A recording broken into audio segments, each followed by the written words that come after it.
इसलिए मेरे प्रिय भाई बहनों, मैं आपको बताना चाहता हूँ कि यदि हमारे जीवन में प्रभु का चमत्कार हो रहा है तो परमेश्वर का चमत्कार हमें यही सिखाता है कि हम परमेश्वर का भय माने, अपने गलतियों को कबूल करें, अपने पापों को मान ले और पापों को छोड़े और परमेश्वर के हिसाब से चले, तो परमेश्वर की ओर से हम लोग धर्मी हो जाएंगे और हम लोग को ये पृथ्वी में भी प्रभु सारी जरूरतों को पूरा करेगा। प्रभु हमारे संग रहेगा और एक दिन परमेश्वर हमें स्वर्ग के राज में भी जरूर लेके जाएगा। लेकिन हमारी गवाही इजराइल के समान ना हो, क्योंकि उनका मन सदा भटक रहा था और वो परमेश्वर के मार्गों को नहीं पहचाना। परमेश्वर उनके लिए चमत्कार जरूर किया, लेकिन परमेश्वर उनसे नाराज था। हमें पतरस के समान बनना है। पतरस चाहता तो वहां पर वो इतनी मछलियां देखकर वो तुरंत ही उसे लेकर वो बाजार में बेचने चला जाना चाहिए था और अच्छे पैसा कमाना चाहिए था, लेकिन उसने ये चमत्कार देखने के बाद समझ लिया कि मुझे इस वक्त परमेश्वर का भय मानना है। उसके मन में तुरंत प्रभु का भय समा गया, इसलिए वो मुंह के बल गिर के बोला मैं पापी हूं करके उसने अपने मुंह से कबूल किया।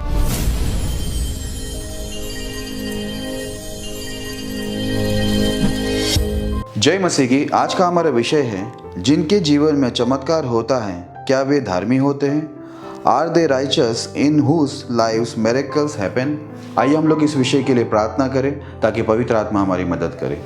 खुदावन यीशु मसीह, हम धन्यवाद देते इस विषय के लिए, आपसे दुआ करते इस विषय में आशीष करें, आपके दास को पवित्र आत्मा में अच्छे एक्सप्लेन करने में मदद सहायता करें। इन वचनों के द्वारा सुनने वाले सभी भाई बहनों को आप आशीष करें। लॉर्ड आप करेंगे, धन्यवाद देते हैं। प्रार्थना प्रभु यीशु के नाम में करते हैं, आमीन। मेरे प्रिय भाई बहनों, इससे पहले कि मैं संदेश में जाऊं, आपसे विनती करना चाहूँगा आप हमारे बैतल प्रार्थना बुनी चैनल को सब्सक्राइब करें ताकि हमारे सारे वीडियोस आप तक पहुंच सके और आपकी आत्मिक उन्नति होती रहे। आप हमारे वीडियोस को लाइक करें, शेयर करें ताकि प्रभु का राज बढ़े और शैतान का राज नष्ट हो। यदि आपके कोई सवाल है तो आप कमेंट कीजिए, हम आपके सारे सवालों का जवाब आपको ज़रूर देंगे। मेरे प्रिय भाई बहनों, जैसा कि आज का हमारा विषय है, जिनके जीवन में चमत्कार होता है क्या वे धार्मी होते हैं? आज हम लोग बाइबल से देखेंगे और सीखेंगे इस विषय में बाइबल क्या बताती है और क्या सिखाती है। आइए हम लोग एक वचन को पढ़ेंगे, फिर हम लोग आगे बढ़ेंगे। भजन संहिता 95 अध्याय 10 और 11 वचन।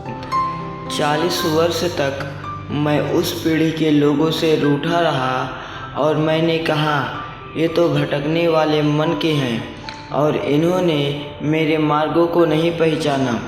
इस कारण मैंने क्रोध में आकर शपथ खाई कि ये मेरे विश्राम स्थान में कभी प्रवेश ना करने पाएंगे। मेरे प्रिय भाई बहनों, मैं आपको बताना चाहता हूँ इजराइल के बारे में बाइबल में ये लिखा हुआ है, परमेश्वर इजरायली लोगों से 40 वर्ष तक रूठा रहा, मतलब नाराज रहा। और परमेश्वर ने इजराइली लोगों की गवाही दी कि इनका मन सदा भटकते रहते, ये भटकने वाले मन के हैं और इन्होंने मेरे मार्गों को नहीं पहचाना। इसलिए परमेश्वर ने वचन में लिखा हुआ है कि परमेश्वर ने अपना खुद का ही शपथ खाकर कहा कि ये लोग मेरे विश्राम स्थान में नहीं पहुंच पाएंगे, मतलब कनान के देश में ये लोग नहीं पहुंच पाएंगे। और मेरे प्रिय भाई बहनों, हम लोग देखते हैं कि सच में ये लोग कनान के अंदर पहुंच नहीं पाए, लेकिन ये 40 वर्ष परमेश्वर इनसे नाराज था, फिर भी परमेश्वर इनका पालन पोषण कर रहा था, इनके जीवन में चमत्कार कर रहा था, इनको अद्भुत रीति से आकाश से मन्ना खिला रहा था और चट्टान से अद्भुत रीति से पानी निकाल कर पिला रहा था। और जितने भी शत्रु इनसे लड़ने आते थे, परमेश्वर इनको सारी लड़ाई में मदद करते थे, अद्भुत से इनको विजय दिलाते थे। आप लोग जानते हैं जब इजराइल लोग मिस्र के अंदर गुलामी में थे, परमेश्वर ने मिस्र देश के अंदर इतने बड़े बड़े और अद्भुत चमत्कार किए। और हम लोग देखते हैं जब लाल समुद्र के यहाँ पर इजराइल लोग पहुंच गए थे और पीछे फेरो की सेना थी, तब परमेश्वर ने कितने अद्भुत रीति से लाल समुद्र को परमेश्वर ने 2 भाग में कर दिया और बीच में से रास्ता बनाकर प्रभु ने इजराइल लोगों को लेकर गए। लेकिन मेरे प्रिय भाई बहनों, परमेश्वर इतना चमत्कार 40 वर्ष इजराइल लोगों के लिए कर रहा था, लेकिन फिर भी परमेश्वर 40 वर्ष तक इनसे नाराज था। ऐसा परमेश्वर अपनी गवाही इजराइलियों के लिए दे रहा है और ये बता रहे परमेश्वर कि ये मन के भटकने वाले लोग हैं, इनका मन हमेशा भटकता रहता है और ये लोग मेरे मार्गों को नहीं पहचाने करके।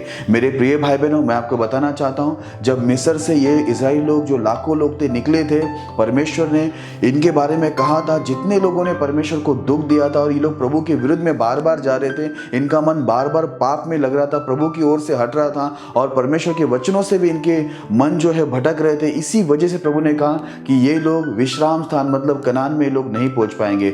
और हम देखते हैं कि केवल कालेब और जोशुआ ही कनान के अंदर पहुंचे और बाकी सभी मारे गए। और उस समय जो बच्चे थे, उनके बच्चे तो जो इजराइलों के बच्चे थे वो बड़े हो गए, वो लोग कनान के अंदर पहुंचे। पर उस समय जो मिस्र से निकले हुए लोग थे, वे लोग कनान के अंदर नहीं पहुंच पाए, क्योंकि परमेश्वर ने खुद की शपथ खाकर ये वादा किया था क्रोध में आकर कि ये लोग मेरे विश्राम स्थान में नहीं पहुंचेंगे। लेकिन यहाँ पर मैं आपको एक चीज़ हाईलाइट करके बताना चाहता हूँ, भले ही परमेश्वर इनसे 40 वर्ष तक नाराज ही था, परमेश्वर क्रोधित था और इन्होंने परमेश्वर का मार्ग को पहचाना ही नहीं इजराइल लोगों ने, और इनका मन, इजराइल लोगों का मन हमेशा परमेश्वर के रास्ते से भटक रहा था, प्रभु की ओर से भटक रहा था। ये लोग बार बार पाप में मन लगा रहे थे, तो भी परमेश्वर इनके जीवन में 40 साल अद्भुत रीति से चमत्कार कर रहे थे। मेरा बताने का मतलब ये है, परमेश्वर अपने बड़े नाम के निमित्त, परमेश्वर अपने धार्मिक नाम के निमित्त परमेश्वर उनके जीवन में चमत्कार कर रहा था, अब्राहम, इसहाक और याकूब को जो दिया हुआ वादा है उसके अनुसार। लेकिन परमेश्वर इजराइल लोगों से खुश नहीं था। मेरा कहने का एक मतलब जो है वो आप समझ के लीजिए, विशेष तौर पर इस बातों को समझ लीजिए कि यदि आपके जीवन में चमत्कार प्रभु कर रहा है, आपकी जरूरतों को पूरा कर रहा है, अद्भुत रीति से प्रभु आपके जीवन में कुछ चमत्कार कर रहा है, इसका ये मतलब कभी नहीं होता है कि हम लोग धर्मी हैं। क्योंकि यहाँ पर देखिए, इजराइलियों के जीवन में प्रभु ने 40 वर्ष अद्भुत चमत्कार किए, उनके हर जरूरत पूरा किया और उन्हें शत्रु से भी बचाया। और लिखा है सांप और बिच्छू जो बहुत ही तेज विष वाले थे जंगल के अंदर, उनसे भी परमेश्वर ने इनकी रक्षा की। हर बातों में प्रभु इनकी रक्षा कर रहे थे। रात को परमेश्वर आग का खंभा बनते थे और दिन में इनके लिए बादल बनते थे परमेश्वर, और इनको हमेशा प्रभु इनकी रक्षा करता रहा। इतना चमत्कार परमेश्वर ने इनके जीवन में किया, लेकिन फिर भी परमेश्वर बताता है कि इनसे परमेश्वर खुश नहीं था, प्रभु इनसे नाराज था, क्योंकि इनका मन प्रभु की ओर कभी नहीं लगता था। मैं ये बताना चाहता हूँ आपको कि यदि आपके जीवन में चमत्कार हो रहा है, इसका ये कभी मतलब बनाना मत कि इसका मतलब ये है कि मैं धार्मिक हूँ इसलिए प्रभु चमत्कार कर रहे, ऐसा नहीं है। प्रभु अनुग्रहकारी है, प्रभु दयालु है, प्रभु हर एक की जरूरतों को पूरा करता है। और जो भी, चाहे वो पापी हो, अधर्मी हो, कोई भी यदि प्रभु का मदद मांगता है या प्रभु से खाना या पीना मांगता है, परमेश्वर उसकी मदद करता है। परमेश्वर आपके जीवन में चमत्कार कर रहा है, इसका ये मतलब नहीं कि आप धर्मी है। तो मैं आपको बताना चाहता हूँ परमेश्वर क्यों चमत्कार करते हैं, वो भी मैं आपको इस वीडियो के, इस प्रचार के अंतिम में मैं आपको बताऊंगा। आइए एक और वचन पढ़ते, फिर हम लोग आगे बढ़ते। निर्गमन 33 अध्याय 2 और 3 वचन। और मैं तेरे आगे आगे एक दूत को भेजूंगा और कनानी, एमोरी, हित्ती, परिज्जी, हिब्बी और यबूसी लोगों को बरबस निकाल दूंगा। तुम लोग उस देश को जाओ जिसमें दूध और मधु की धारा बहती है, परंतु तुम हठीले हो, इस कारण मैं तुम्हारे बीच में होके ना चलूंगा। ऐसा ना हो कि मैं मार्ग में तुम्हारा अंत कर डालूं। मेरे प्रिय भाई बहनों, इस वचन के अंदर साफ लिखा हुआ है, परमेश्वर इजरायली लोगों से इतना नाराज था कि परमेश्वर ने मूसा से कहा कि मैं आगे को इजराइल लोगों के साथ में नहीं रहूंगा, क्योंकि ये लोग हठीले लोग हैं, फिर भी मैं उनको कनान देश पहुंचा दूंगा। लेकिन बोलते हैं परमेश्वर कि मैं खुद नहीं आऊंगा, मेरा एक स्वर्ग का दूत होगा जो तुम्हारे संग रहेगा और तुम्हें कनान तक पहुंचाएगा, और जितनी भी जाति कनान के अंदर बसे हुए उनको ये स्वर्गदूत वहां से हटा देगा करके। लेकिन हम देखते हैं कि मूसा परमेश्वर से प्रार्थना करके परमेश्वर को मनाता है, वो एक अलग बात है। लेकिन मैं आपको यहाँ पर बताना क्या चाहता हूँ, परमेश्वर बोलता है कि मैं यदि इनके साथ में रहूंगा तो निश्चय मैं इनको मार डालूंगा, क्योंकि ये लोग हठीले। फिर भी हम लोग देखते हैं ये 40 वर्ष परमेश्वर इनसे नाराज रहने के बाद भी प्रभु ने इनके लिए चमत्कार भी किए और इनको कनान देश भी परमेश्वर ने इनके बच्चों को वहां तक पहुंचा दिए। हालांकि जो लोग मिस्र से निकले थे उस समय, जो उस वक्त बड़े लोग थे, उनको परमेश्वर ने पहुंचने नहीं दिया, क्योंकि प्रभु ने खुद अपनी शपथ खाकर ये वादा किया था कि ये लोग कनान में विश्राम स्थान के अंदर ये लोग नहीं पहुंच पाएंगे। मेरे प्रिय भाई बहनों, मैं यहाँ भी आपको बताना चाहता हूँ परमेश्वर इतना नाराज होने के बाद भी उनके लिए चमत्कार कर रहे थे और आगे भी उनको कनान तक पहुंचाने की बात कर रहे थे। मैं आपको बताना क्या चाहता हूँ कि अगर आपके जीवन के अंदर परमेश्वर चमत्कार कर रहा है, किसी के जीवन में बड़े चमत्कार और अद्भुत कार्य हो रहा है, इसका कभी भी ये मतलब नहीं होता है कि वे व्यक्ति धार्मिक है करके, क्योंकि परमेश्वर चमत्कार सबके लिए करता है। लेकिन विशेष बात यह है कि परमेश्वर चमत्कार क्यों करता है, यह जानना बहुत जरूरी है। आइए उस आखिरी वचन को पढ़ते फिर संदेश की समाप्ति पे चलते हैं। लूका 5 अध्याय 8 वचन। यह देखकर शमौन पतरस यीशु के पांव पर गिरा और कहा, हे प्रभु, मेरे पास से जा, क्योंकि मैं पापी मनुष्य हूँ। मेरे प्रिय भाई बहनों, इस कहानी को आप लोग जानते ही हैं कि पतरस जब पूरी रात भर मच्छी पकड़ने को गया था, वो और उसके साथी लोग, तो उनको रात भर कोई भी मच्छी नहीं मिली, एक भी मच्छी नहीं मिली।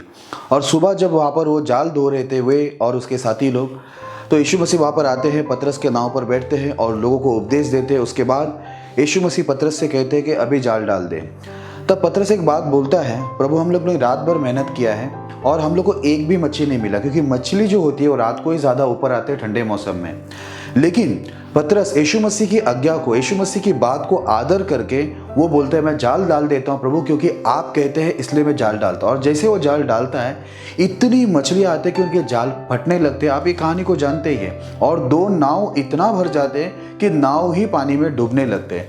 मेरे प्रिय भाई बहनों, पतरस ने और उनके साथियों ने कभी भी इतना बड़ा चमत्कार कभी नहीं देखा था और अपने जीवन भर उन्होंने कभी भी इतनी मछलियाँ एक साथ कभी नहीं पकड़ी थी। जैसे उसने चमत्कार देखा, वो ये बात को जान लिया कि प्रभु यीशु मसीह जो है वो कोई मामूली व्यक्ति नहीं, वो सचमुच वो परमेश्वर है। इसलिए उसके अंदर भय आ गया पतरस के अंदर, और पतरस मुंह के बल यीशु मसीह के सामने गिरा और यीशु मसीह को बोला, प्रभु मेरे पास से आप चले जाइए क्योंकि मैं एक पापी मनुष्य हूँ। मेरे प्रिय भाई बहनों, मैंने आपको शुरुआत में ही बता दिया था कि कभी भी परमेश्वर हमारे जीवन में चमत्कार कर रहा है, इसका ये मतलब नहीं है कि हम लोग धर्मी हैं करके, लेकिन परमेश्वर चमत्कार हर एक के जीवन में करता है। वो क्यों करता है? ताकि उसका जो भय है, उसका जो विश्वास है वो हमारे अंदर बैठ जाए और हम परमेश्वर से प्रेम करने लगे और परमेश्वर के प्रेम को समझे और परमेश्वर की आज्ञाओं में जीवन बिताए। इसलिए वो हमारे जीवन में चमत्कार करता है। इजराइल लोग के जीवन में 40 वर्ष तक प्रभु चमत्कार लगातार करता रहा, जबकि परमेश्वर उनसे नाराज था। फिर भी प्रभु ने उनका पालन पोषण किया। आप नया करार में देखिए कितने लोग 10 कोढ़ी की बीमारी आए और परमेश्वर ने 10 कोढ़ी की बीमारी को परमेश्वर ने चंगा कर दिया। उसमें से एक ही धन्यवाद देने के लिए लौटा, लेकिन बाकी के 9 लोग परमेश्वर को धन्यवाद देने के लिए नहीं लौटे। लेकिन फिर भी परमेश्वर ने उनके जीवन में चमत्कार किया। प्रभु को मालूम था वो नहीं लौटेंगे, पहले ही प्रभु को मालूम था, फिर भी परमेश्वर ने उनके जीवन में चमत्कार किया। एक सूबेदार था, उसने कहा मेरा कर्मचारी घर में बीमार पड़ा हुआ है और परमेश्वर को उसने बुलाया तो वो यीशु मसीह उनके घर में जाना चाहता था उसे चंगाई करने के लिए। फिर वो सूबेदार बोलता है मैं एक पराधीन मनुष्य हूँ, सिपाही मेरे हाथ के नीचे है और जब मैं उनको जाने के लिए बोलते हो जाते हैं, आने के लिए बोलते आते हैं। आप क्या करो, आप मेरे घर में आने के लिए योग्य नहीं और मैं भी आपके पास आने के लिए योग्य नहीं। आप यहीं से क्या कर दो, आप आपके मुंह से ही वचन बोल दो, मेरा जो कर्मचारी है मेरे घर में ही क्या हो जाएगा, चंगा हो जाएगा। मेरे प्रिय भाई बहनों, यीशु मसीह उनके जीवन में भी चमत्कार करता है, जबकि वो सूबेदार आगे भी अपना पाप में जीवन बिताना चाहता था, फिर भी परमेश्वर उनके जीवन में चमत्कार किया। क्यों? परमेश्वर अपना प्रेम हमें, आपको और सबको बताना चाहता है कि परमेश्वर कितना दयालु और कृपालु है। और परमेश्वर चाहता है वो चमत्कार जब भी वो हमारे जीवन में करता है, वो ये चाहता है कि हम उसकी ताकत को समझे, उसके कार्य को समझे और उसका भय माने, उनके वचनों को पालन करें और अपने पाप को समझ ले। जैसे पतरस अपने पाप को समझ लिया और इसलिए वो जाना कि ये खुदा है करके तुरंत ही वहां पर गिर के बोला प्रभु मेरे पास से चले जा क्योंकि मैं एक पापी मनुष्य। मेरे प्रिय भाई बहनों, कभी मत सोचना यदि आपके जीवन में लगातार चमत्कार, चिन्ह, अद्भुत कार्य प्रभु कर रहे, आपकी जरूरतों को पूरा कर रहे, इसका कभी ये मतलब नहीं होता कि आप एक धर्मी व्यक्ति है। अगर आपको धर्मी बनना है तो जरूरी है पतरस के समान आपको आपका पाप कबूल भी करना होगा और पापों को छोड़ना भी होगा और परमेश्वर के वचनों के अनुसार जीवन जीना होगा, तभी आप धर्मी कहलाएंगे। नहीं है तो मैं आपको बता दूं, आज भी यदि कोई भी बुरा से बुरा व्यक्ति भी परमेश्वर से प्रार्थना करे तो मैं आपको बता दूं, यदि परमेश्वर से कोई भी मदद मांगे तो परमेश्वर इतना दयालु है, किसी को भी वो खाना देगा, किसी को भी कुछ भी देगा। आज देखो अन्य जातियों के पास भी जितना भी कुछ है वो सब परमेश्वर की ओर से। क्यों? मैं आपको बताना चाहता हूँ, वचन के अंदर लिखा है परमेश्वर जो बारिश लाता है, वर्षा लाता है, वो परमेश्वर धर्मियों के ऊपर भी लाता है और अपराधी लोगों के ऊपर भी लाता है। परमेश्वर जो भी करता है, खिलाना पिलाना सब करना, अन्य जातियों को भी खाना परमेश्वर ही दे रहा है, उनकी भी रक्षा परमेश्वर ही कर रहा है, उनकी सारी जरूरत परमेश्वर पूरा कर रहा है और प्रभु की जो लोग हैं उनकी भी जरूरत परमेश्वर ही पूरा करता है। मेरे प्रिय भाई बहनों, बिना परमेश्वर का कुछ नहीं होता, लेकिन यदि हमारे जीवन में सारी जरूरत प्रभु पूरा कर रहा है, प्रभु चमत्कार कर रहा है, इसका यह मतलब कभी नहीं होता है कि हम धर्मी है। धर्मी बनने के लिए हमें अपने पाप को कबूल करना है और पाप को छोड़ना है और परमेश्वर के वचन के अनुसार उनके हिसाब किताब में हमें चलना, तो ही हम धर्मी रहेंगे। नहीं है तो हमारी भी गवाही इजराइल के समान होगा कि इजराइल के जीवन में चमत्कार तो बहुत थे लेकिन परमेश्वर उनसे नाराज था। इजराइल की हर जरूरत तो पूरी हो रही थी लेकिन परमेश्वर उनसे क्रोधित थे। इजराइल को परमेश्वर हर रास्ते में उनकी रक्षा कर रहे थे परमेश्वर, लेकिन फिर भी परमेश्वर ने यह शपथ खाया था कि ये लोग मेरे विश्राम स्थान में नहीं पहुंच पाएंगे। आज भले ही आपके जीवन में चमत्कार हो रहा है, आपकी जरूरतें पूरी हो रही है, तो मैं आपको बता दूं, यदि परमेश्वर आपसे आपसे क्रोधित रहेंगे तो भी परमेश्वर आपकी ज़रूरत ज़रूर पूरा करेंगे, आपको खाना पीना कपड़ा वो देते रहेंगे। लेकिन यदि परमेश्वर ने ये शपथ खा लिया कि आप कभी स्वर्ग के राज में पहुंच नहीं पाएंगे, तो मैं आपको एक बात बता दूं, पृथ्वी में तो हमें भी मिल रहा है, टाटा बिरला को भी मिल रहा है, और बहुत सारे दुनिया के अंदर करोड़पति लोग हैं, अब्जोपति लोग हैं, उनकी भी ज़रूरतें पूरे हो रहे हैं, उनके पास भी बहुत पैसे, और हमें भी यदि पैसा मिल जाए, कपड़ा मिल जाए, खाना मिल जाए, और हम भी अन्य जाति के समान नरक में चले जाए, तो हमारा ये विश्वास, ये प्रार्थना फिर किस काम का? मेरे प्रिय भाई बहनों, फिर ये परमेश्वर हमारे जीवन में जो चमत्कार कर रहा है, हमारी ज़रूरतों को पूरा कर रहा है, ये किस काम का होगा? इसलिए मेरे प्रिय भाई बहनों, मैं आपको बताना चाहता हूँ कि यदि हमारे जीवन में प्रभु का चमत्कार हो रहा है, तो परमेश्वर का चमत्कार हमें यही सिखाता है कि हम परमेश्वर का भय माने, अपने गलतियों को कबूल करें, अपने पापों को मान ले और पापों को छोड़े और परमेश्वर के हिसाब से चले, तो परमेश्वर की ओर से हम लोग धर्मी हो जाएंगे और हम लोग को ये पृथ्वी में भी प्रभु सारी ज़रूरतों को पूरा करेगा, प्रभु हमारे संग रहेगा, और एक दिन परमेश्वर हमें स्वर्ग के राज में भी जरूर लेके जाएगा। लेकिन हमारी गवाही इजराइल के समान ना हो, क्योंकि उनका मन सदा भटक रहा था और वो परमेश्वर के मार्गों को नहीं पहचाना। परमेश्वर उनके लिए चमत्कार जरूर किया, लेकिन परमेश्वर उनसे नाराज था। हमें पतरस के समान बनना है। पतरस चाहता तो वहां पर वो इतनी मछलियां देखकर वो तुरंत ही उसे लेकर वो बाजार में बेचने चला जाना चाहिए था और अच्छे पैसा कमाना चाहिए था, लेकिन उसने ये चमत्कार देखने के बाद समझ लिया कि मुझे इस वक्त परमेश्वर का भय मानना है। उसके मन में तुरंत प्रभु का भय समा गया, इसलिए वो मुंह के बल गिर के बोला मैं पापी हूं करके उसने अपने मुंह से कबूल किया। आज तो दुनिया के अंदर इतने लोग हैं जिनके जीवन में प्रभु चमत्कार कर रहे हैं, उनकी जरूरत पूरा कर रहे हैं, और सचमुच वो अपराधी भी है, पापी भी है, गलत काम भी कर रहे, फिर भी वो लोग अपने अपराध को मानते नहीं, वो अपने आप को कबूल ही नहीं करते कि वो पापी है। लेकिन पतरस के जीवन में इतने बड़े चमत्कार होने के बाद भी उसने एक कबूल किया कि मैं एक पापी मनुष्य हूं। इसलिए मैं आपको बताना चाहता हूं कि परमेश्वर ने पतरस का अद्भुत रीति से इस्तेमाल किया। जब परमेश्वर की आत्मा पतरस के ऊपर उतरा, उसकी परछाई से लोग चंगे होते थे। वो बड़े अद्भुत रीति से प्रभु के लिए इस्तेमाल हुआ। उसके एक ही पहले ही प्रचार में 3000 लोगों ने बपतिस्मा लेके उद्धार पाया। ऐसा परमेश्वर ने पतरस को इस्तेमाल किया, क्योंकि वो चमत्कार देखने पर पतरस ने ये नहीं बोला कि मैं धार्मिक इंसान हूं इसलिए परमेश्वर ने मेरे जीवन में चमत्कार किया, लेकिन वो जूना करार को जानता था। जितने भी इजरायली लोग हैं उनके जीवन में प्रभु चमत्कार तो कर रहे थे, लेकिन परमेश्वर उनसे नाराज था। इसलिए पतरस समझ गया कि मेरे जीवन में चमत्कार हो गया है, इसका मतलब ये नहीं कि मैं धर्मी हूं, लेकिन वो जान लिया कि मैं एक पापी और मुझे मेरे पाप को आज कबूल भी करना है और छोड़ भी देना है, तो निश्चय प्रभु मुझ पर दया करेगा। और ऐसा ही हो गया। जैसे उसने पाप कबूल किया, यीशु मसीह उस पर दया किया और आगे को परमेश्वर ने पतरस को बलपूर्वक उनकी सेवकाई के अंदर इस्तेमाल किया, जो कि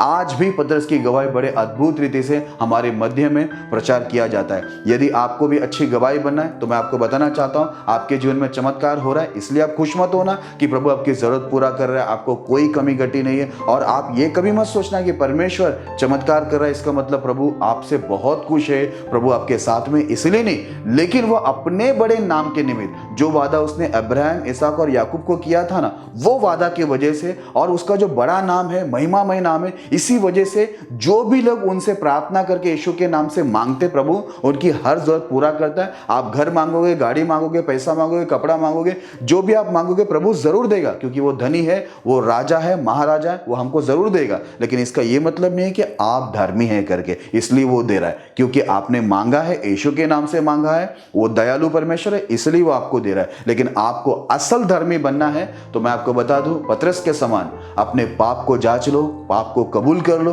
और परमेश्वर के सामने अपने पाप को प्रकट करके क्षमा मांगो। प्रभु निश्चय आप पर दया करेगा, प्रभु आपकी जरूरत भी पूरा करेगा, आपको धार्मिकता में स्थिर भी करेगा और परमेश्वर एक दिन आपको स्वर्ग भी देगा। तो मैं विश्वास करता हूं कि आप लोग समझ गए होंगे कि यदि किसी के जीवन के अंदर चमत्कार हो रहा है, इसका यह मतलब नहीं है कि वो धार्मी है। परमेश्वर सब पापी लोग, अपराधी लोग के जीवन में लगातार चमत्कार करें ताकि वे लोग अपने अपराधों को समझ ले और अपने अपराधों को कबूल कर ले और सचमुच धर्मी बन जाए। इसलिए परमेश्वर एक इंसान के जीवन के अंदर चमत्कार करता है। मैं विश्वास करता हूँ इस विषय में आप सारी बातों को समझ लिए। आइए मैं आप सभी लोगों के लिए प्रार्थना करता हूँ। खुदावंद यीशु मसीह, हम धन्यवाद देते हैं इस विषय के लिए, सारे वचनों के लिए जो आपने हमें दिए। प्रभु जी, इन वचनों के द्वारा सुनने वाले सभी भाई बहनों को आशीष करना। और परमेश्वर इस बात की आपने समझ दी प्रभु कि परमेश्वर यदि आप हमें हमारे जीवन में चमत्कार करें लॉर्ड, इसका ये मतलब नहीं कि हम धर्मी हैं, लेकिन आप हमसे प्रेम करते हैं और आपका प्रेम हम पर प्रकट करते हैं चमत्कार के द्वारा। हमारे पाप कबूल करने के लिए प्रभु हमें सिखाते हैं, इसके लिए धन्यवाद देते हैं। परमेश्वर मैं विशेष मांगता हूँ जो बीमार, अपाहिज है, शैतान जादुओं से पीड़ित है, यीशु के नाम में आप उन्हें चंगाई दीजिए, अशांति में पड़े को शांति दीजिए प्रभु जी, और जो गरीबी में हैं और कर्जे में, उन्हें गरीबी और कर्जे से मुक्ति दीजिए और सभी के जीवन में उत्तम आशीष करें। हर एक की हर ज़रूरत पूरा कीजिए, सबके जीवन में आपका कार्य प्रकट हो। आप करेंगे, धन्यवाद देते, सारी महिमा आदर आपको देते हुए प्रार्थना प्रभु यीशु के नाम में करते हैं, आमीन। प्रभु इस संदेश के द्वारा और हमारी प्रार्थना के द्वारा आपके जीवन के अंदर बहुतायत से कार्य करें।